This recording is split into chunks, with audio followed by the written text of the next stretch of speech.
This airplane brought me to my breaking point. That is a broken-spirited man, and this is the B-26 Maurarder. I'm gonna take you through a journey of endless carpet surfing, breaking this seat off at least 10 times, resanding all of my seams endlessly until they're done, but there was one redeeming quality about this set. Then we get in the joy and wonder of tape peeling off all the paint of the airplane, resanding, repainting, and then sticking on decals that just absolutely really stink. Then my own stupidity of not putting the stripe on and the cowling not fitting onto the aircraft after everything was delicately and frustratingly assembled. But that's not all, folks. I put the decals on the wrong side of the propeller just to top it off. Alright, so let's just dive right into this thing. I do want to reassure you, I did have a good time building this airplane, but I was just not prepared for it at the time in my life. What's up, everyone? So I just wanted to let you know I have merch, so definitely want to pick yourself up a nice Mustang t-shirt. I have hats, t-shirts, sweatshirts, anything that you might want, that you want to get for your bench or to just wear around at the model bench, you can pick it up. But also another thing you can help out the channel with is just watching the video all the way through so that it tells YouTube that you like my content, you want more of it, and it helps the channel out a bunch. So I just wanted to say that. Thank you guys so much again for watching, and let's get back to building. Like, I was really busy, so I could only do a few things a day, and that just doesn't work with an airplane like this. It takes time, it takes dedication, it takes the grind to get this thing done, and that's just not what I had. Also, I've been building too many Tamiya kits, and I was expecting everything to just fit together perfectly. It's a brand new set, so why not? But this is ICM, so it's a little bit different. It's not that the parts didn't fit together perfectly, they're just not like Tamiya. But at the same time, all of the parts had really, really good, alignment features on them to make sure that you knew that you were putting the part in the right spot, and all of everything fit together really, really well. There's just a few things that happened that made it not fit together well. So I'll go through these in the video, and I'll also take you through a whole bunch of fun stuff that happens. And this is modeling. This is what happens. I'm just making fun of it and making light of the situation that it is that I had a struggle of a time with this aircraft. So the key features is the parts themselves speak for themselves. They're literally amazing. All of the parts have good detail, good recessed panel lines.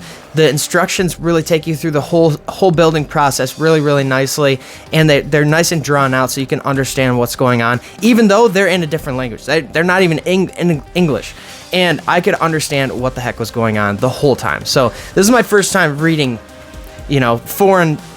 foreign instructions and not being able to read a single thing on the page other than the painting marks. So yeah, everything went well with this airplane. It's just what happened during the build is what ended up getting me. So as we come into the build, we get into our first encounter. I'm gonna share a little funny story with you. These two pieces are the first pieces of the kit. Tiny, blurry, whatever. And I decided to have some fun. So I literally dropped this piece the first time.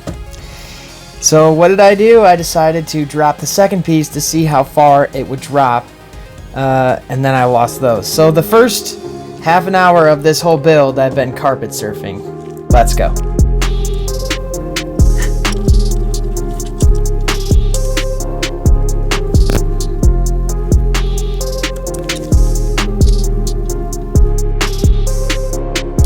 So on both halves of these fuselage, with the interior parts, they literally fit in just so perfectly to every single hole and every single glue point on the whole airplane. Everything fits in just nice and perfectly, but it's not like Tamiya where it clicks in and perfectly fits. It has its own features, and everything sits in. I wouldn't say it clicks in, I would say it sits in, and then it's up to you to glue it properly so that it stays in. I did the best that I could with it, and I just made sure that I thought through all of these. You can't just slap it together. It's not going to work that way. You have to take your time and think through why this part goes where, and then you have to test your fit. Like, that's just the way it goes with all of these parts. It's just the way the build was. It's not that it was hard, it's not that it was difficult, it's just you had to put your brain together and which way the parts went, because it could be wrong. Like, you could have gotten it wrong. I got a few parts on these backwards and I had to take them off and everything. But everything has really good detail, so it's worth your time to just make sure everything's right. You can actually swivel these so that the guns can be portrayed outside the airplane as well as inside. And I was also really surprised by the detail on the guns. They had really good detail, and they came out really nicely after I silvered them. So the gun bay area is really detailed as well. All the interior stuff on it actually looks like the real thing, and it's just super cool looking. So definitely even worth it to just get a bomber bay door and work on that just as a model itself. Now, these bomb bay door areas were tricky to sit in right. You had to make sure that you were putting the parts in at the right time, because as you can see, I had to squeeze that through those parts. They weren't supposed to go in, and the door was supposed to go on first as well. So I kind of did that ass backwards, which that's my whole life. So next, we can finally prime the airplane. Now, I just lather this crap in because you're not going to be able to see any of the interior, but you guys see my interior, so I do the interiors. That's literally why, and I really like doing the interiors. I literally do it so that, I mean, thousands of people see this, so why not put in the work? And also, I can go back and see what I did and see these different techniques that I use. So basically, I did some green, some chromate green, and then I do a olive drab for some shading effects on the panel lines on the interior of the aircraft. And I'm using AK, and this is the first AK I've used, I think, in a while. And I really like the way it sprays. I'm really liking this AK stuff. You're going to see what happens when I use the other AK stuff later, and that's literally pretty much some of the reason why I wanted to throw this thing at the wall. But next, I'm going to do some highlighting here on the interior. This just makes it so much more realistic and just nice looking on the interior. Also, I'm going to do some paneling on the interior as well with yellow color. Just to give it some contrast and to make it kind of look lived in, but I always say that in every single video, so that's pretty repetitive. Anyways, just do some highlighting and paneling, and then use some yellow to add some value to that green, because once you do the final coat of green, it's really gonna just show through and look like a real interior of B-26.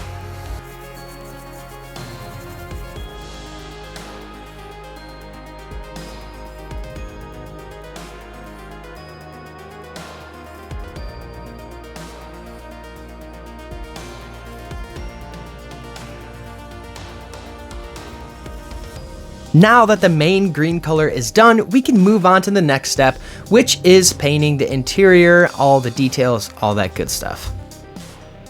I start off with painting all of the squares black. That's literally my first step in every build on every single airplane I've ever done. Just start off, paint the black stuff, and then get into a bunch of different colors. Some green, some gray, some red, some yellow. I put in all the stops for using a bunch of different colors just to make it kind of a big variety of colors in there, and there's no rhyme or reason to this madness. I just pick certain things that might look like a yellow button or might look like a red button and paint it red or yellow, or paint it black, or paint it, and then I paint some silver around the outside where, you know, I think the silver is going to be, but other than that, there's multiple steps to an interior, and I usually lay it out like this. Now I'm going to do the sponge chipping and at this time because I haven't done the leather yet, and if you know leather, it doesn't chip.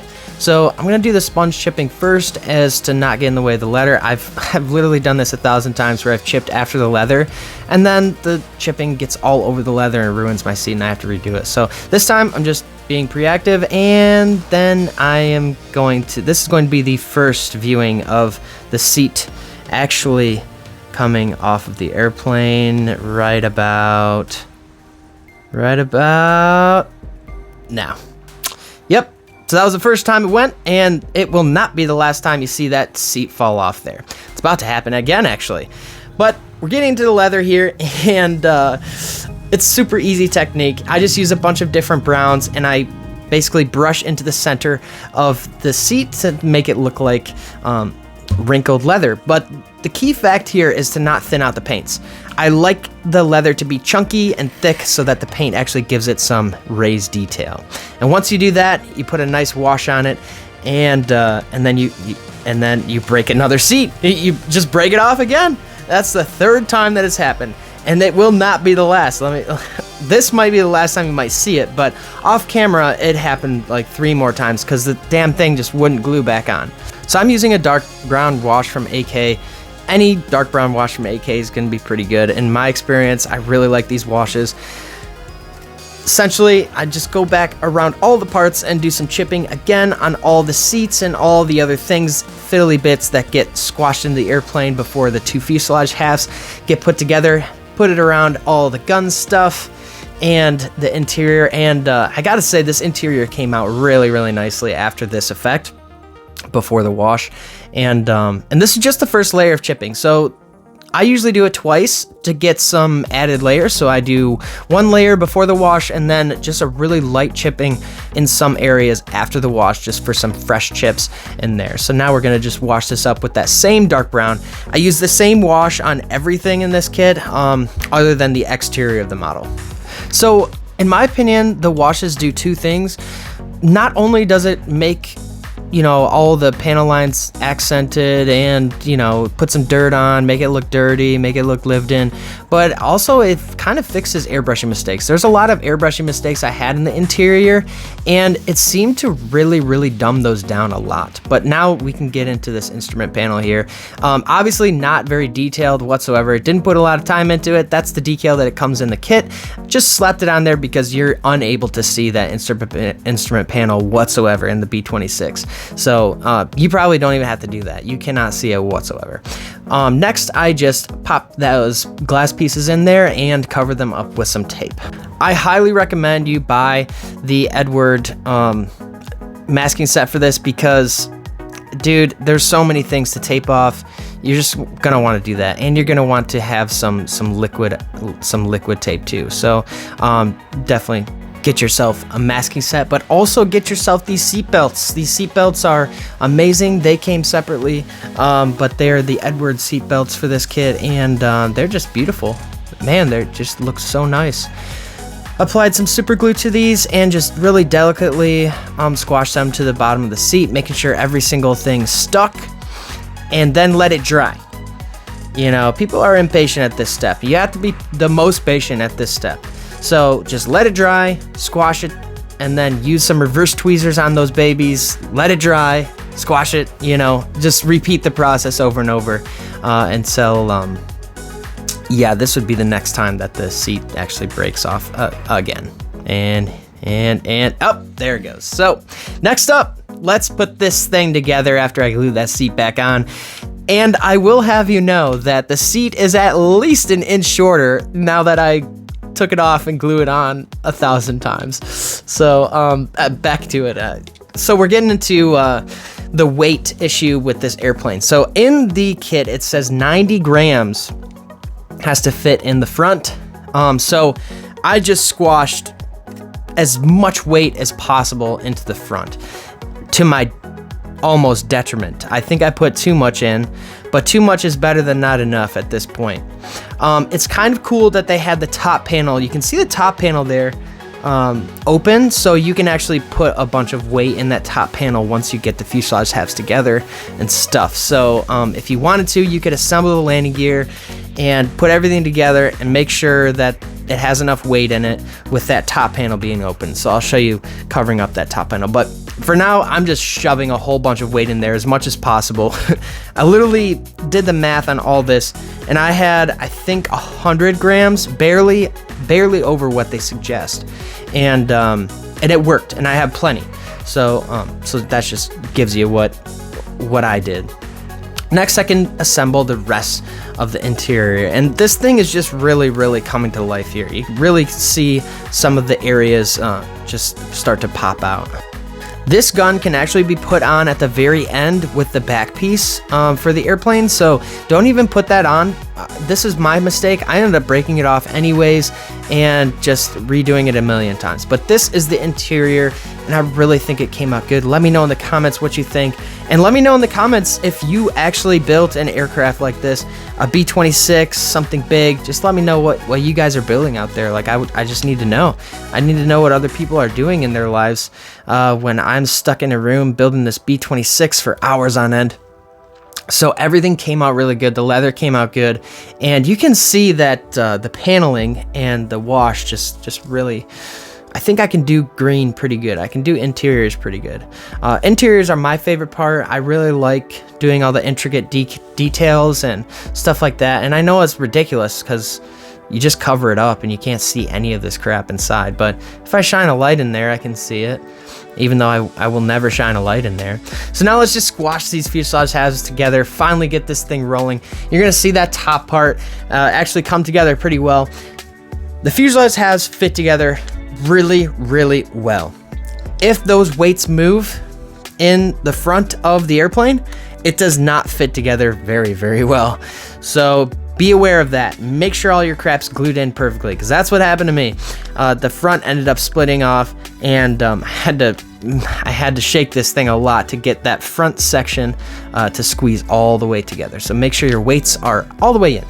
Next, I can finally fill in the seams. I use 500 Mr. Hobby, that's the stuff. I do multiple coats and then sand it out. To my detriment, it did not work. I'm still looking for ways to do bigger airplanes. The small airplanes, it works really, really well. So on big airplanes, it glued together fine, and it sealed it up. It made it nice.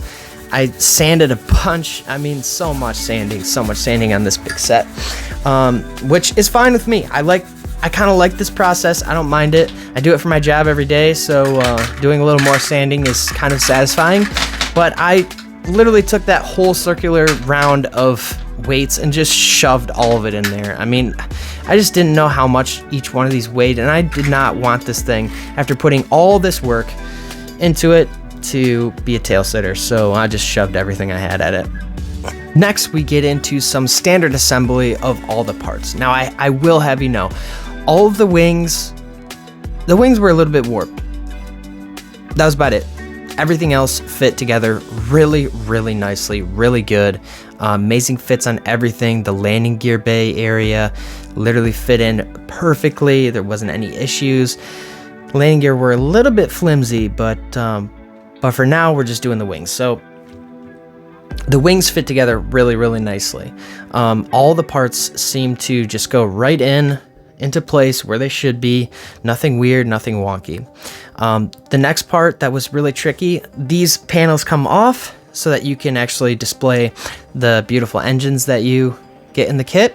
But I decided to just close them up and do the engines as much as I could to where they're, decent.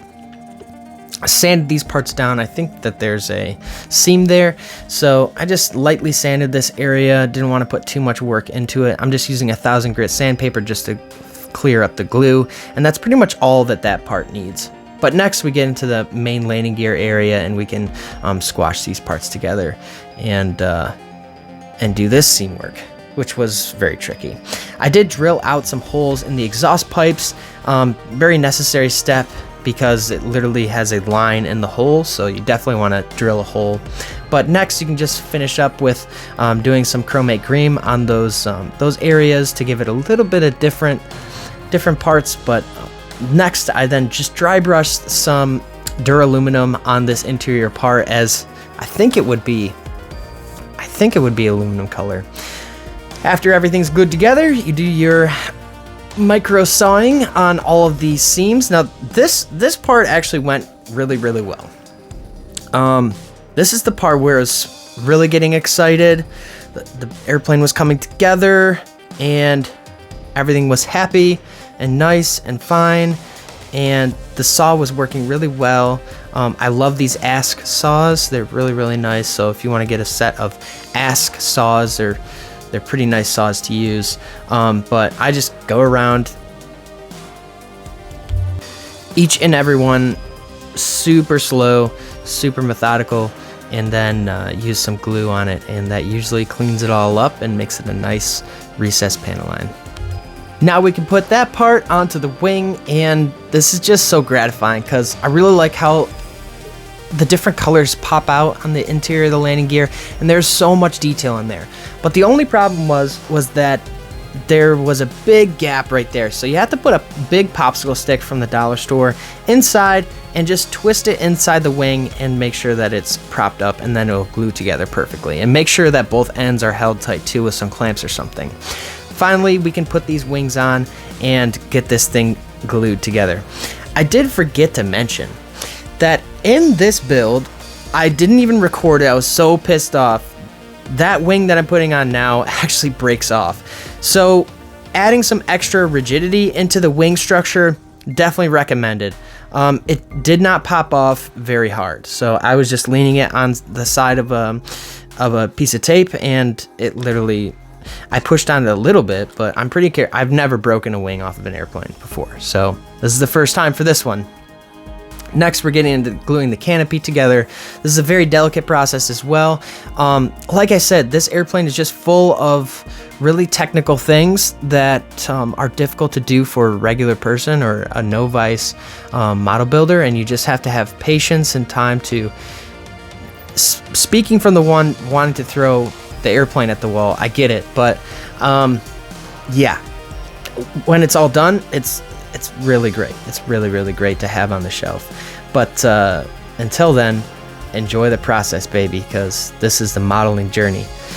Now I'm putting some masking fluid on all those parts that you see that are rounded and stuff. This is a lifesaver. If you don't have it, you must get it. It's a lifesaver. This is the most important thing that I have. I have two different kinds. So one is the micro set, which actually you can't spray acrylic paints with it. But this stuff, the Vallejo stuff, is really good, and it lasts forever. It's $5 and it lasts forever. Next, I'm just putting some sponge into the areas I don't want paint on them, and we can finally clear up this masking set and get to priming. So this is a difficult process, difficult set to do, but once that's done, finally get to some primer. And this is where we really start making some headway into my frustration. So obviously you can see that there's a lot of work that came into this. Now I'm priming with Mr. Hobby 500 black, and this stuff is, or 1500 black. This stuff is amazing for the first set of primer.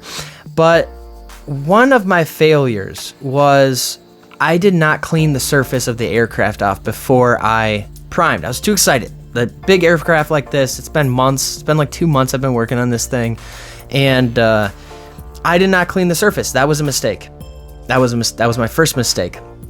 This step right here really isn't too like odd to have to redo seams, but the whole not cleaning off the surface well enough was the biggest mistake. So I had to resand and refill a lot of seams in this aircraft, and that's a frustrating step to do because it's kind of painful, you know.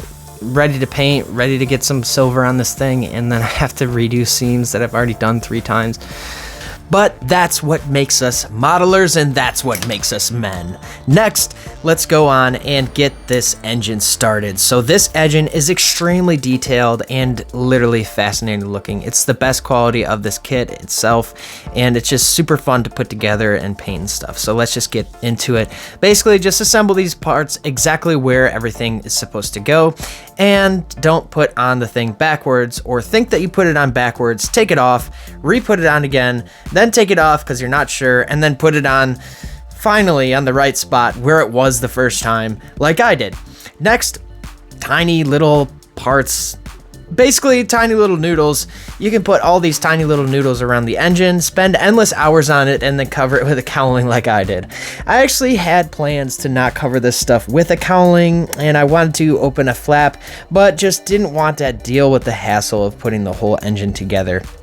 So then I just put this stuff on the front, and just to make that nice Pratt & Whitney engine perfect, I put all this stuff on, and it just came out so good. You can see all the incredible engineering that went into the engine. But next, we're going to use these paints in order to build one of these. So first you need reverse tweezers, a regular brush, dry brush, and an oil brush. Let's get started. First you need some oily steel. and a dry brush. Let's get this thing looking oily and like an engine. To dry brush anything, you want it nice and wet, and then you scrub it all off in a paper towel, then you get to dry brushing. Next, we're gonna paint some aluminum detail painting. This goes around all these headers, and then you can do the PR blue around the nose cone. This is a double wash R2800, so some of them were gray and some of them were this blue color, which I kind of like better. It gives it a bit more detail and it catches the eye a bit more. Next, you're gonna paint all the pistons black. I like using Vallejo colors as they're very easy to use as a brush.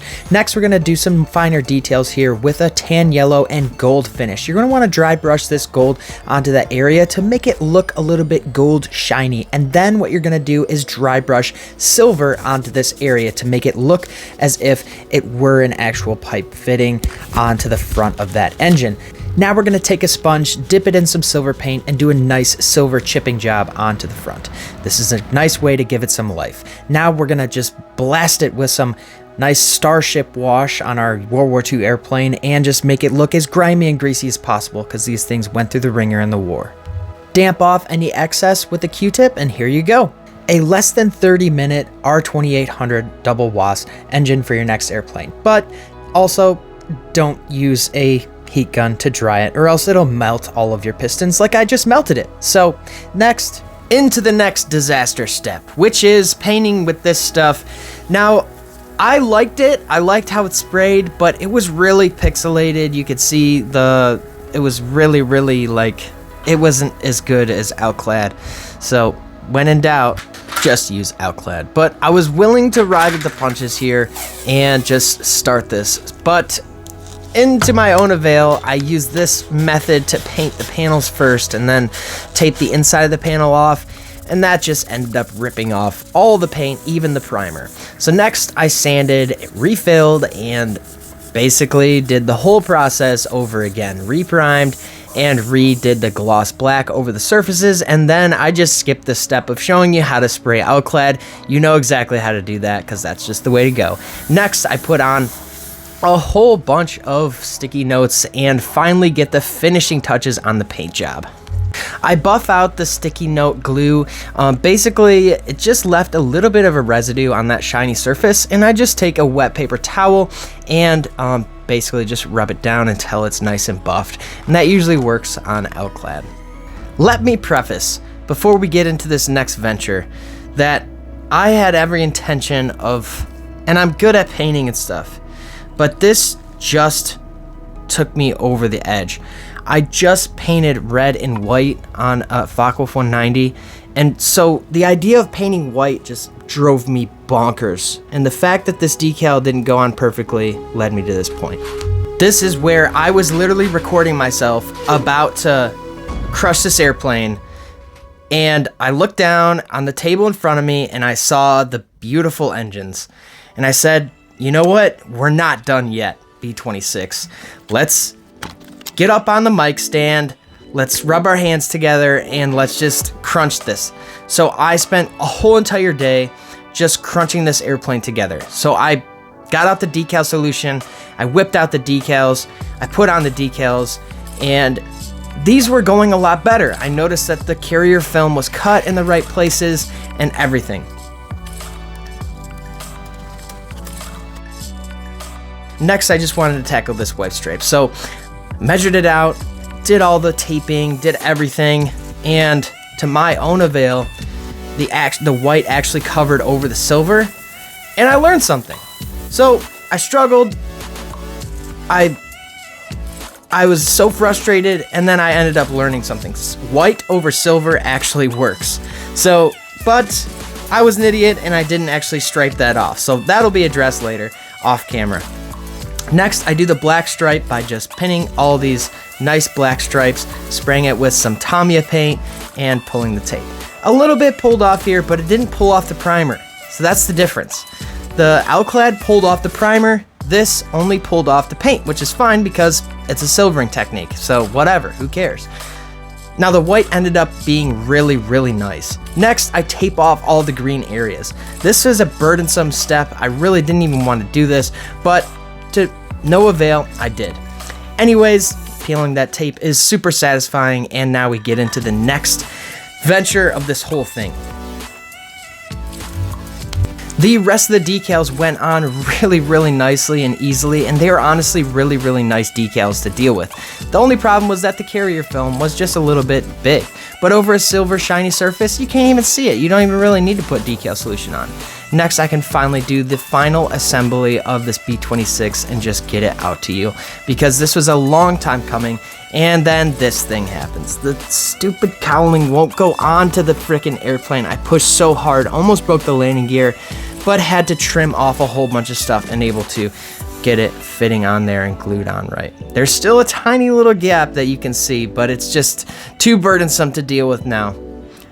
Peeling this tape was the most satisfying part of this build, because it was so gratifying to have a really frustrating build, almost to the point of detriment, and push through it and accomplish something and then be proud of it. So that was the glorifying and just amazing factor of building models, is that you can struggle and you can have your hardships, and when it pushes you to your breaking point, you know, you sit down at the bench and you just do one thing at a time until it's done.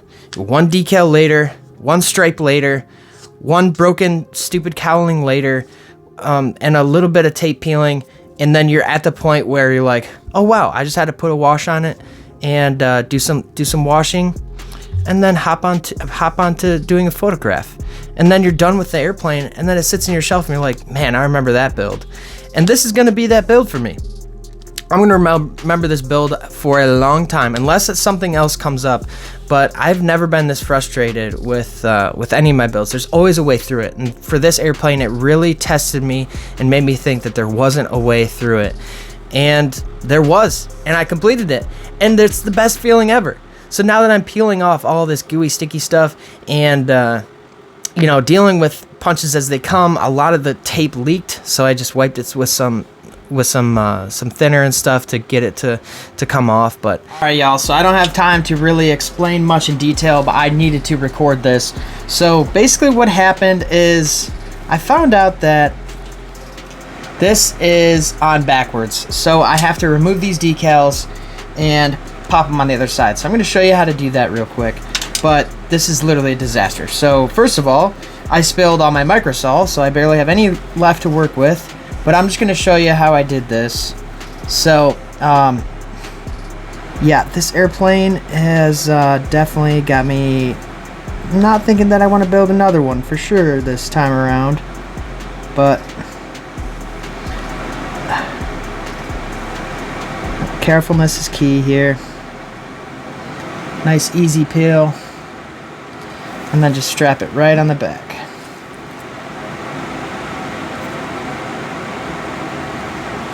Okay, that's back on there. Micro throw. I should forward it in. Put a little extra on there.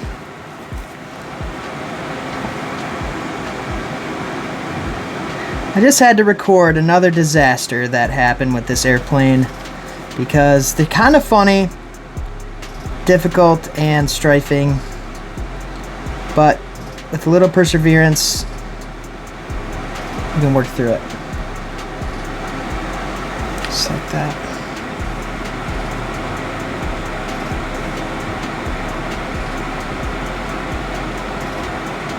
Now, just so this goes quicker, I'm going to pop back and I'll show you the end result of these propellers. So that's basically essentially how you do it. You rub it with your microsol, you micro set as well, and then you go on about your day, and then you put the lid on the frickin' micro set so that it doesn't spill again. Okay, so now that I have a little bit more time here, now I can just go over these and really smush them down. Now I put some micro sole on and micro set just to sink it in just even better, to dissolve that paper material. Now I'm just going over, I just put the thing in my mouth, honestly, and just get it a little wet so that it rolls out evenly and there's no fuzzies on it. And I just roll this out. This was honestly a modeling save. This could have been a disaster if I waited literally another 5 seconds, because one of them definitely was hard to get up. So when doing the prop, be sure that you put the stupid decals on the right side.